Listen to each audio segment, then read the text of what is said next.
Hello, everybody. Welcome to the Go With Your Gut podcast. I am your host, Lauren Dreher, and today we have special guest Jenny McCutcheon, and we are focusing on motherhood today. And Jenny's got a little bit of a different angle for us that I'm excited to dive into. So, Jenny, welcome.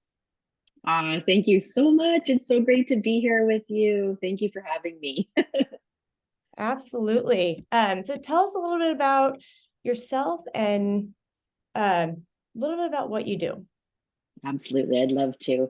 So, yes, it's so great to be here with you. My name is Jen. I am a spiritual consciousness coach, and I work with women to empower them to reconnect to their true identity, to really reclaim their power, their purpose, and in doing so, shift and change the dynamic in which they're showing up in the world. Being able to really step into their happiness and live from a place of authentic truth. I specialize in working with mothers and wives, women who have loved ones struggling with addiction. And this is, very close to my heart as I have been, affected by my loved one's addiction for the last 20 plus years. Both of my husbands struggled with addiction, drug addiction. My first husband, my second husband, alcoholism, and then my son, my firstborn, in the early teenage years, became very addicted and has struggled with addiction for the last 10 years. So, this has been a huge awakening for me. This was really my spiritual awakening, having to really check in with myself and say, what's happening here? Like, why is addiction showing up in my life the way it's showing up? I'm here, three people that I love have struggled with addiction. And it really brought me to the core of questioning who I was, what I believed in. So this was my catalyst. This was what helped me to come back to center, to reclaim my true soul's identity. We all have different things that challenge us. So truly connected consciousness coaching was birthed through my own journey of pain and suffering to triumph and living life with purpose and understanding why we all go through really challenging things, and it's really meant to birth our truth.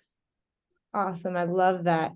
And, before we dive into the meat, I think it's interesting how it always seems to be, we kind of come to that newer person and kind of figure out where we need to go due to pain. And, it, as much as it, well, let's just be honest, it sucks to feel the pain. There's always something that good that comes from it if you can find that angle, right? So just kind of a different little perspective that I kind of like to talk about, because I don't think a lot of people are open to that, because we all want to numb it, right? Absolutely. So diving straight in, and so talking about it from a motherhood standpoint. Now, as moms, it hurts. Like, it hurts us to see, kids going through whatever they need to go through as kids, and knowing that there's only so much that you can do to help them. And I don't know that it really matters what age, because even when they're younger, you can help them so much, but they still have to figure out how to go through that. And then, they gain that more independence. And then I feel like maybe you lose even more control because they don't want to listen to you. But that's a whole different story. But to see a kid go through something like that and only being able to control so much, as a mom, not only having so much that you can control, how do you work through that?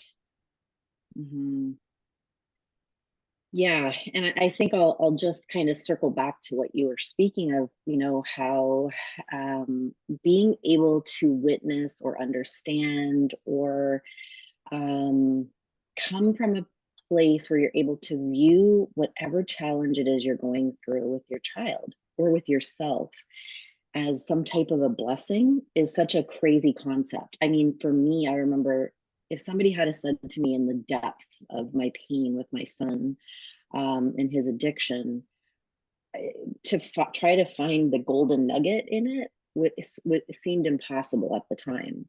And I totally value where people are and that we are all at different stages in our journeys of being able to even consider that as Yeah. something that we're even remotely open to exploring, Yeah. because there is so much pain, right? There's so much pain. Yeah. And it's in the un, unfolding of the pain that we awaken to different levels of consciousness. We awaken to starting to question what we're going through, why we're going through it. And it's less so the perception is mindset. And this is something that I've had to learn myself. I've had to open up to. And the only way I got there was from having to hurt enough and suffer enough and feel a complete loss of control enough to go, what the Yeah. hell am I doing here? And what am I supposed to be learning? Like it was less about why is this happening to me as a victim as to what am I supposed to be learning from this? Because I can't keep doing this. Like what I'm doing isn't working and I can't handle it anymore. And you start to ask it from a different energy, not from victimized, but from empowered. Tell me, like, and who are you speaking to when you're there? I know people are going to resonate with this because there's a shift in energy that happens when you just hit that turning point where you're Yep. tired of doing the same stuff, right? Yeah. Yeah, I totally agree. There's a mindset shift in there to when you go from that victim mentality of why is this happening? Why is this still happening? Why can I not get out of this? And I totally agree. You eventually come to that spot of like I can't, whether it be like physical stress, whether it just be mental, I don't know, mental storm, mental war. Mm-hmm. You get to that point where it's like I cannot do this anymore. Like it is all consuming, and you get to that point of I don't care what I have to do. What needs to change? Because I've absolutely found that to be true for me is when you're in whatever you're dealing with, it's I'm dealing with this, but I found that it doesn't change until I figure out what I need to get out of it, what I need to learn from it, how I need to grow through it, right? And Yes. it has to come from that place of that victor mentality of I'm gonna figure this out. What do I need to do for me? And God, that's hard. It's hard to learn how to shift that because I mean it really does. It means accepting and feeling that pain instead of Mm-hmm. just making it disappear because that's not reality, right? Exactly. So I love what you said, and this is what I know to be true. Nothing changes if nothing changes, and the change comes from within. So the shift here is one, taking responsibility for your own life, your Yep. own soul's journey. And it's a big encompassing discussion, and it's hard to just get into everything because it is big, right? Yeah. But it really is coming to that place of taking responsibility for yourself, for your life, for your happiness, for your health, for everything, and recognizing nobody else can do it for you. And this circles back to our children. Our children, if we're present with ourselves and we recognize this truth for ourselves, we're going to be aligned and helping them to grow into their individuality as a spiritual being that they are, their own soul, their own journey. They have to go through their own bumped knees and scratched elbows and all the things that we went through. We've all gone through different scenarios, but being able to come to this awareness is very big as a parent, because then we're able to recognize that our children are not ours. Like they're their own individual Yeah. people, their own individual souls. And just as we've gone through traumas and difficulties and challenges, our children will too. And for me, the belief and what I know to be true for myself is that the hardships that we endure, the challenges, the traumas, the things that we go through our life's journey is there to awaken us, to release what isn't us, what isn't ours, and awaken and reclaim what we truly are. So this goes into subconscious thought. Yeah. So the biggest challenge and what is hard for people when they're making these transitions, because honestly, we don't know what we're going through when we're going through it. We're just like, there's no book to reference, right? It's like, what's happening? I don't know what's happening. You've got emotions, you've got feelings, you've got physical sensations that are happening in your body, and that's just it. That's what we think. It's like, holy crap, all this stuff's happening. But what we don't understand is our subconscious thought is the driving force behind how we view the world, ourselves, others, our life experiences. And our subconscious thought is like 97 to 99% of our thoughts, and the majority of them aren't our own. Like they're conditioned, they're programmed, they're commands that have happened over our lifetime, that have almost hijacked the way that we're seeing the world, the experiences, ourselves. Yeah. And when we start to understand that there's so much that we can do to control and learn to come back to center with ourselves, we can start to weed out thoughts that aren't ours, that are actually hijacking and preventing us from living our best lives, in control of our own realities. Yeah. And that's another big concept. And this is where it starts to, you just start to break down, you start to scratch the veil of truth and not truth for yourself, and start to go, you know what, it doesn't align with me. This belief that I have to, again, as parenting goes, and the roles as mothers that we put on ourselves, and the identity that becomes, we're just mom, that creates a lot of disharmony for a lot of people, because they are more than just a mom. They are not, that being a mom isn't incredible, that there's so much more. And we get really lost when some of us get really lost in motherhood, because we've forgotten there's our soul's purpose isn't just to be a great mom. There's so much more to you. Yes. And that leads me next into where I'd like to go is, it is so easy to have, once you have kids, whatever that looks like for you, it's super, super easy to have yourself wrapped up in your identity as a parent, whether that be a parental figure, whatever that looks like. And a lot of moms do, I feel like, find themselves wrapped up in that. And I mean, it is such a world life, I don't know, shifter, because you go from, it is about you and whoever, and then all of a sudden you have this other person that is dependent on you, and there's that responsibility. And I mean, for me anyway, it's that's always in the back of my head, is, what do I need to do for them? What do I need to do for them? And I mean, my kids are still young, so I don't know if this changes, but right now it's like mom, mom, mom, mom, mom.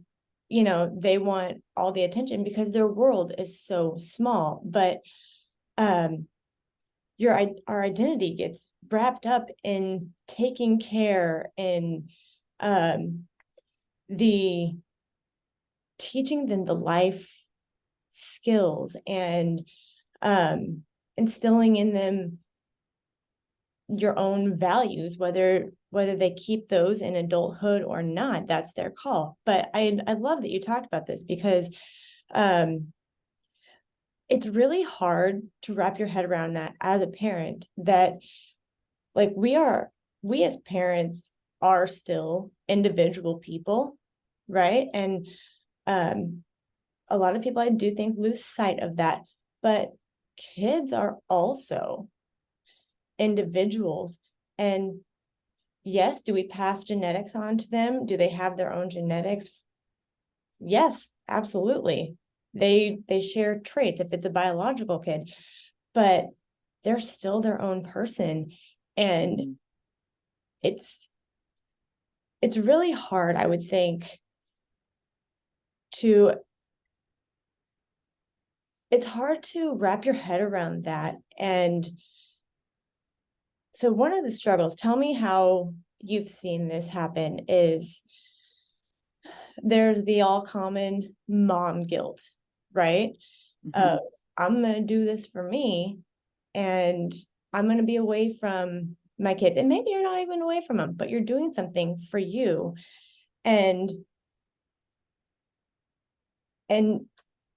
I don't know where this ties into the addiction piece of, like, you see them struggling, and it's, I still have to be my own person and do the things that I need to do for me. So tell me what your experience has been with that. I mean, it ties in so deeply. Like it's like, oh, like I'm thinking about just what was coming to me, and this might, like, the visualization was like, being just wrapped in like barbed wire fence, like Yeah. to try to break free from doing something for myself when my son was living on the streets, and I didn't know if he had shelter or food, or to even consider doing something for myself felt so wrong, like so wrong. And the Yeah. guilt and the shame of, so I could, tell you so many stories of just the pain, like even to sit and have like a Thanksgiving dinner and him not be there,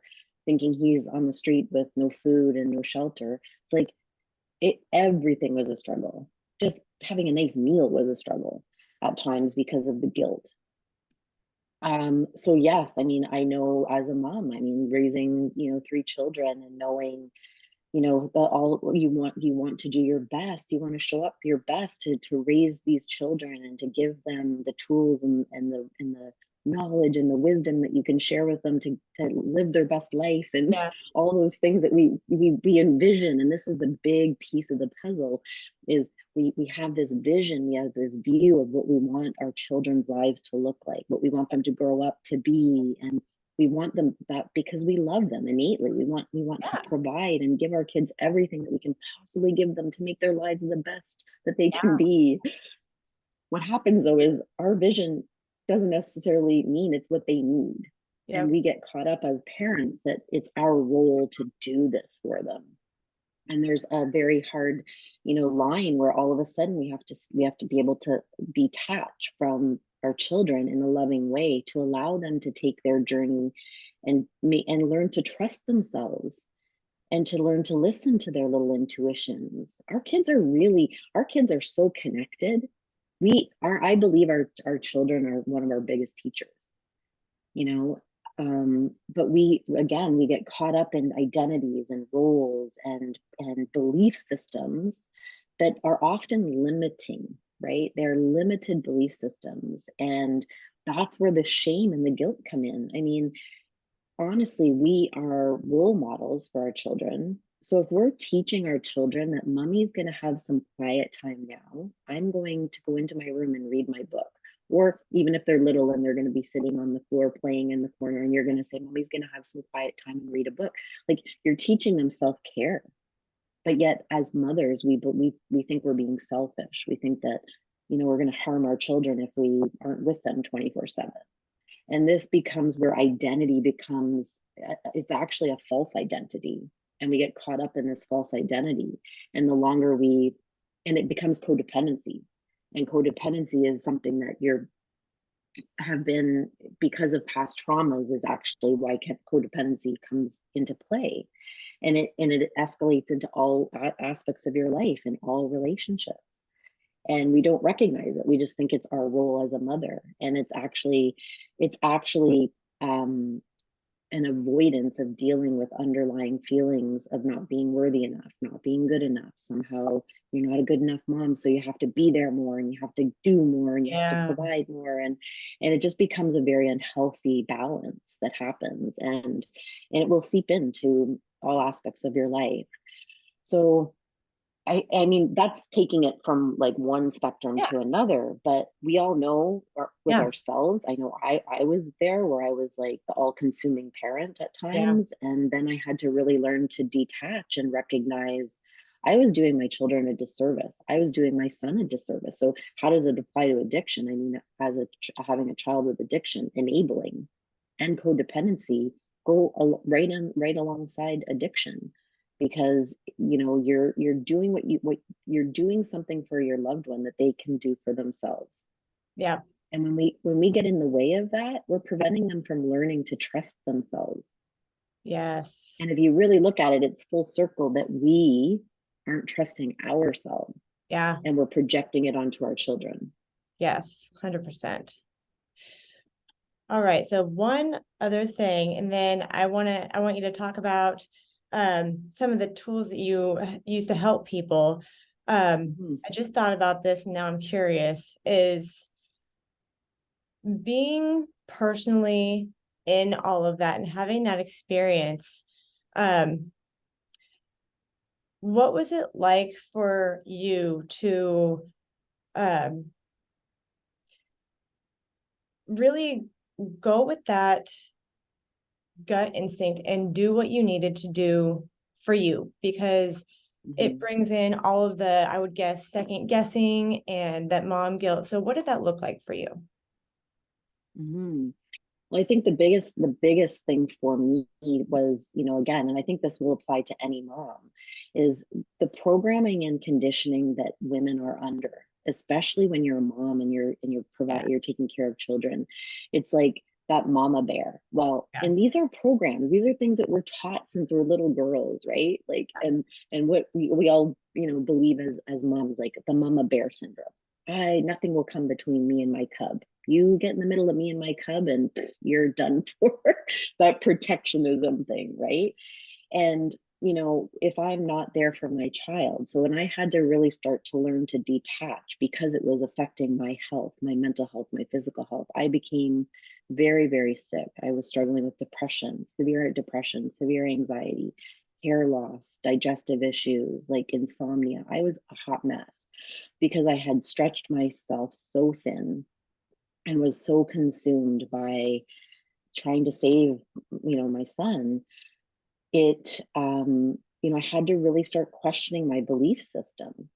And was I a bad mother if I started to take care of myself? Because in my mind, I'm like, no, I can't stop until my son is safe, until my son is, in recovery, until my son is whatever. And I had to start really questioning those belief systems, and I came to realize that it was bullshit. I came to realize I am a good mom. I am a good mom, and my love will never end. If I say no, I'm not going to give you money for drugs. If I say no, you can't come, or you can stay at home as long as you're willing to abide by these rules. That's love. That is pure love. And that doesn't make me a bad mom. That makes me a really powerful, unconditional, loving mother with boundaries.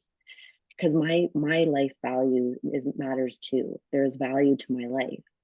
So it's about breaking down those belief systems, because is it helping you or hurting you is one of my go-tos with my clients, with myself. Anytime that I'm in a situation where I'm not sure what to do and what the right thing to do is, you know, checking in with my thoughts. Is this helping me or is it hurting me? Do I feel expansive? Do I feel like I'm light and airy, or do I feel contracted, like I'm like shriveling up into a ball and want to curl into the fetal position? Like, these are indicators that are like your soul is always guiding you. Your emotions are so, so valuable, and yet we suppress them Yeah. or we attach to them. So there's this thing that happens. It's like we either suppress them and we pretend they're not there, and eventually they're going to bubble up big time and it's Yep. just going to be a hot mess, or we attach to them in sadness and anger and whatever, and it becomes who we are. Those emotions are controlling us. So learning tools to learn to sit with those emotions, create a safe space to feel those emotions. They are, I always say, emotions are energy in motion, just like a cloud in the sky. Sadness comes by just like a cloud, it floats on by. It might linger for a little while, but then the wind pushes it away. Our emotions are no different. If we learn to be able to sit with them, they have so many lessons. There's so many blessings in learning those emotions because they're speaking to us. And when we're Yeah. able to gain some regulation around them, where they don't overtake us and consume us, we can be present with them sacredly, provide space for them to be there, cry, beat a pillow if you're angry, like things to get this energy out of our system. They leave and they go, but it's not attaching to them. Yeah. And And then learning tools like breath work and meditations, grounding tools to be able to bring yourself when you're dysregulated, when you're being yeah. consumed by something, emotions, thoughts, to be able to do something energetically Yeah. to shift the energy and to bring your central nervous system back to a place of balance. Yeah. And I love that. And that kind of all encompasses, I've become a big believer in uh, knowing your, I guess you'd say almost like a level ground, knowing, knowing what, how your body reacts to when you are not necessarily heightened anything, but just knowing your body. And Mhm. when you know that, and I'm not talking about, um, sometimes aches or pains, but I'm not talking about like my my hip hurts or like something like that. Um, and something that I've kind of come to learn is like, yes, emotions are a mental thing, but they're not just a mental thing. But I, for me, I feel like that's kind of what society tries to teach us is like it's all in your head, it makes you weak. When in all reality, um, it is the complete opposite to me because when you don't understand how emotions work in your own head, how you need to deal with it, how you need to feel it, and kind of like you're saying, we suppress it, and then it physically does make you weak because you can't handle things. You're Mhm. with all those emotions, you're more stressed, your anxiety, if you deal with that, shoots through the roof, and those physical like sick symptoms sometimes come out, right? And you don't know how to deal with it. Instead, I totally agree of um understanding how they affect you because everybody is different and um how your body shows that, um and being able to, like you said, feel it and Mhm. say, okay, this is different. What's going on with me right now? And, when we talk through it, it seems like such a long, drawn out process when it's really not. And the more you practice that and the more that you put that into just second nature, Yeah. it becomes So a fast I process. I completely agree with you. And I have a tool that I use, an emotion regulation tool called Okay. I Can. It's an acronym, and but it also is like I can. So when I teach my clients this, it's something that I don't share often outside of my program, but I'm going to share it today because you're touching on it. Like on it, it seems overwhelming. How the heck am I going to do this? It just seems so hard. But when you learn this simple tool, it becomes second nature. It becomes your subconscious thought. What people don't understand, normally when we're having a moment, anger, frustration, sadness, crisis, trauma, whatever, you're in a state, your body is in a stress response. Mm-hmm. People recognize they're angry, they're agitated, Yeah. their heart's racing, their throat. Yeah. That's normally the first thing that people recognize is their Yep. body is doing something weird. They're having a somatic reaction. Yep. What's really happened though is, a thought has triggered the brain to react. It releases a hormone. The hormone is created, and comes out as an emotion Yep. and a somatic experience in your body. People don't realize that their body is reacting to a thought. And a thought is often from a past experience, a trauma that is triggering what is happening in the present moment. Yeah. So when we start to recognize that we have the power to regulate our own body, we have the power to start to learn to reprogram our mind so that we're not triggered and heal traumas from our past so that it doesn't keep showing up in our everyday. When you start to really deal with these things in your life from past experiences that are showing up in the present moment, you start to then be less triggered. So the I CAN acronym is literally, I is identifying that you're having a stress response. Your body is secreting hormones that are this fight, flight, freeze. Yeah. Or the opposite, where you go into shutdown mode and you're fawning and you're freezing and you can't do anything. Yeah. So it's one or the other. But you're identifying that this is happening. And once you're able to identify it, you're you're more in control. When you're just willy-nilly and your emotions are wreaking havoc on your body Yeah. and you don't know what to do, or you don't recognize that you have power here, then you just stay in that spot. You Yeah. continue to suffer. So identifying is the first step. C is connecting the dots. So your thoughts, what thoughts are you thinking right now? Are they fear? Are they what is the thought going through your mind? What is the emotion that you're feeling? Is it sadness? Is it fear? Is it, what is the emotion coming up? Yep. And then where in your body are you feeling it? So grounding, connecting, recognizing it's in my chest, it's in my stomach, my throat's constricted. Yep. So you're connecting these things. And then the A is to allow yourself the sacred space of safe security within yourself to feel the emotions, to witness the thoughts, to allow them to be present. And then and then start to neutralize. So N is neutralize. So starting to bring in a conscious breath, inhaling and exhaling, bringing your hands together, touching your hands while you're breathing, grounding at the same time, neutralizing. And you're literally with your breath balancing the left and right hemispheres of the brain. You're balancing the sympathetic and parasympathetic nervous systems, which is your fight or flight or freeze and fawn. You are in control. And these are tools that with practice and accountability of doing them, practicing them, they become second nature, and you just gain more and more control of your reality, what you're thinking, what emotions are coming up, where they're coming from, a recognition of what trauma maybe you need to heal through working with a coach like myself, or yourself, finding somebody that can help you process these things, because it's really hard to do on your own, because it's overwhelming. Because we're just, once you learn the tools, that's my thing. I want a sustainable transformation. Yeah. Teach you how to do this for the rest of your life. Absolutely. Well, Jen, I appreciate you coming on so much. It's been fun to have this conversation, because it's a different perspective. Tell everybody where they can find you.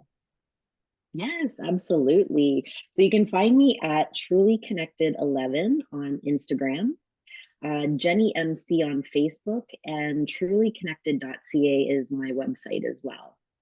All right. Thank you so much. Everyone, have a wonderful week. And as always, go with your gut, and then please keep going.